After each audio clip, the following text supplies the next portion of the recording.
Hello दोस्तों, आज की वीडियो में हम बात करेंगे कि पल्लव कौन थे और इनका प्रारंभिक इतिहास कैसा था। आंध्र सातवाहनों के पतन के पश्चात पूर्वी दक्षिणा पंथ में जिन राजवंशों का उदय हुआ उनमें पल्लवों का सबसे महत्वपूर्ण स्थान है। इन्होंने सातवाहन साम्राज्य के दक्षिण पश्चिमी भागों पर अधिकार कर लिया और तोडमंडलम क्षेत्र को अपनी राजनीतिक गतिविधियों का केंद्र बनाया। बात करें पल्लवों की उत्पत्ति की कि पल्लव कौन थे, उनका मूल निवास स्थान कहाँ था। इस विषय में इतिहासकारों में दो प्रकार की विचारधाराएं हैं। प्रथम मत के अनुसार वे विदेशी थे और द्वितीय विचारधारा के अनुसार वे भारतीय थे। पल्लव जाति श्री वेंकैया तक एच कृष्ण शास्त्री जैसे विद्वानों का मंतव्य है कि पल्लव पहलों से संबंधित थे, जिन्हें महाभारत एवं पुराणों में विदेशी माना गया है।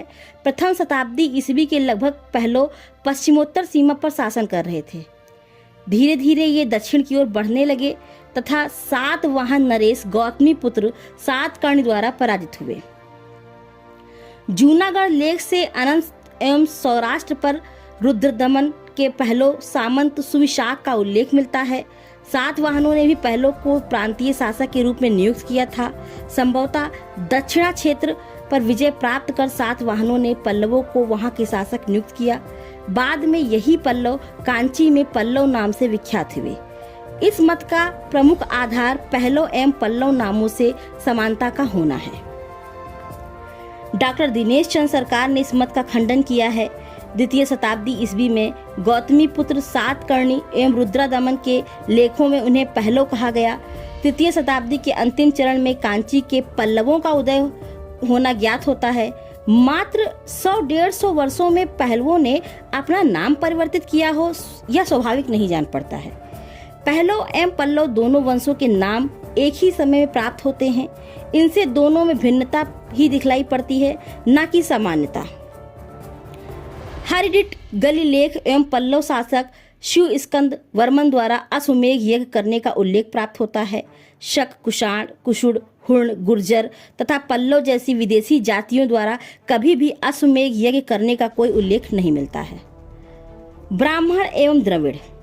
डॉक्टर काशी प्रसाद जायसवाल, डुबेरिया तथा फ्लीट जैसे विद्वान पल्लवों को ब्राह्मण मूल को स्वीकार करते हैं तथा द्रविड़ों के साथ अंतर जातीय संबंधों का परिणाम मानते हैं। डॉक्टर जायसवाल इन्हें बाघ टांगों का शाखा स्वीकार करते हैं। इनका मत है कि भाराशिव नागों की अनेक शाखाएं दक्षिण में मिलती हैं। पल्लव एवं वागटाक उन्हीं की संतानें हैं। फ्लीट के अनुसार पल्लवों ने कभी भी अपने को सूर्य या चंद्र से संबंधित नहीं किया। ये मूलतः उत्तर भारत के ब्राह्मण थे, इसलिए इन्हें अपने अतीत के स्मरण की आवश्यकता ही नहीं थी। कदम्बों एवं नुलंबों की भांति ये भी ब्राह्मण थे, जो द्रविड़ों से वैवाहिक संबंध स्थापित कर पल्लव जैसे नवीन वंश की स्थापना किए।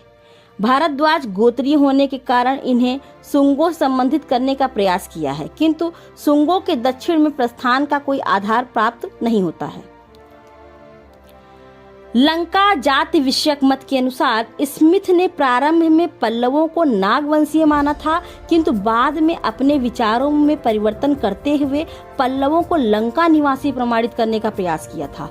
पल्लवों को इन्होंने आर्यों अन्नार्यों का सम्मिश्रित वर्ण माना है। इसी आधार पर इन्हें दक्षिण लंका का तमिल माना, जो चेलों से संबंधित है। चेल किल्लेवेना ने लंका की मणि पल्लव की एक राजकुमारी से विवाह किया, जिससे इलोरोतनिया नामक एक पुत्र उत्पन्न हुआ। इलेत्रोनिया ने एक नवीन वंश की स्थापना की, जो इसकी मां की जन्मभूमि के नाम पर पल्लव नाम से प्रचलित हुआ। डॉक्टर दिनेश चंद्र सरकार ने लिखा है कि पल्लव संभवतः वनस्पति मूलक शब्द है। जिस प्रकार कदम वंश कदम वृक्ष पर आधारित है, उसी प्रकार पल्लव भी पल्लव वृक्ष की टहनी से उद्भूत या मतलब जिसका उदय होता है। इस प्रकार पल्लवों की उत्पत्ति के संबंध में कोई निश्चित मत नहीं प्राप्त होता है। आर्य सांस्कृतिक का पोषक होने के कारण इन्हें उत्तर भारतीय आर्यों से संबंधित कर समोचीन किया गया है। पल्लवों के प्रारंभिक इतिहास की बात करें तो प्रकृत एवं संस्कृत लेखों में प्रमुख पल्लव शासकों का वर्णन निम्नलिखित है। शिव स्कंद वर्मन प्रथम पल्लव शासक शिव स्कंद वर्मन है। लेखों में इनके पिता को महाराज ज्वप्प स्वामी कहा गया है। ब्यूलर ने वप्प शिवस्कंद वर्मन के पिता का नाम माना है। शिवस्कंद वर्मन के शासनकाल में पल्लव राज्य उत्तर में आंध्र तथा उत्तर पश्चिम में बेलारी तक विस्तृत था। गंग माधव के यौनकुंडा दान पत्र से ज्ञात होता है कि मैसूर के गंग कांची के पल्लवों का आधिपत्य स्वीकार करते थे।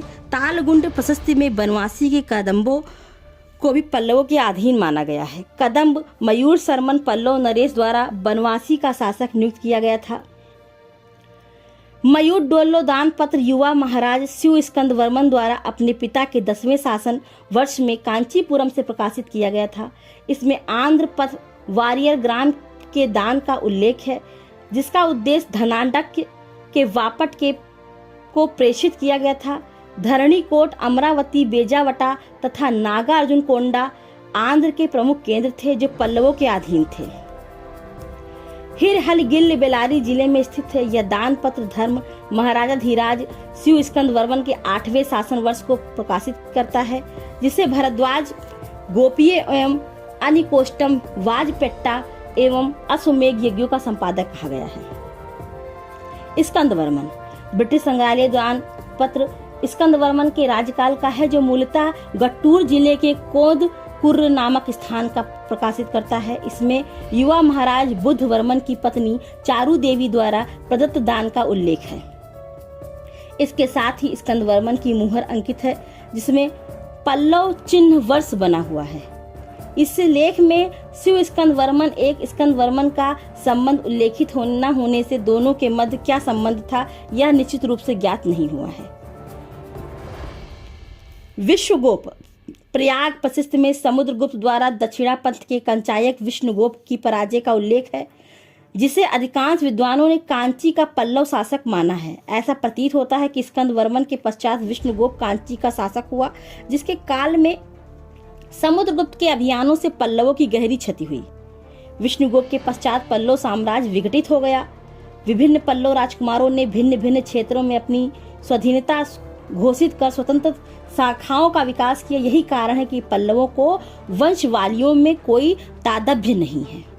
सिंह विष्णु सिंह वर्मन द्वितीय के पुत्र सिंह विष्णु के राज्यारोहण के समय में पल्लवों के इतिहास की अस्पष्टता तथा अनिश्चितता समाप्त हो जाती है और इस राजवंश की महानता एवं गौरव का युग प्रारंभ होता है। वह 375 ईस्वी के लगभग राजा हुआ।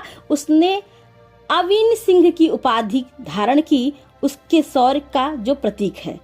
काशकुंडी अभिलेख के अनुसार सिंह विष्णु ने कलभ्रो, मालवो यानी मलय, चोलो, पांडवों, केरलो तथा सिंघल के शासकों के विरुद्ध युद्ध में सफलता प्राप्त की। यह वैष्णव धर्म का उपासक था तथा कला का उत्साही संरक्षक था। मामलापुरम के आदि वाराह मंदिर का निर्माण उसी के राज्यकाल में हुआ।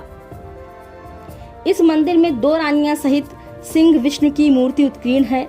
सिंह विष्णु ने कम से कम 33 वर्ष तक शासन किया। उसके शासन का अंत 600 ईस्वी के आसपास हुआ। उसने 12 की भांति पल्लव वंश की रक्षा की तथा परिवर्तित शासकों के उत्थान की पृष्ठभूमि तैयार की। आई होप आपको वीडियो पसंद आया होगा। धन्यवाद।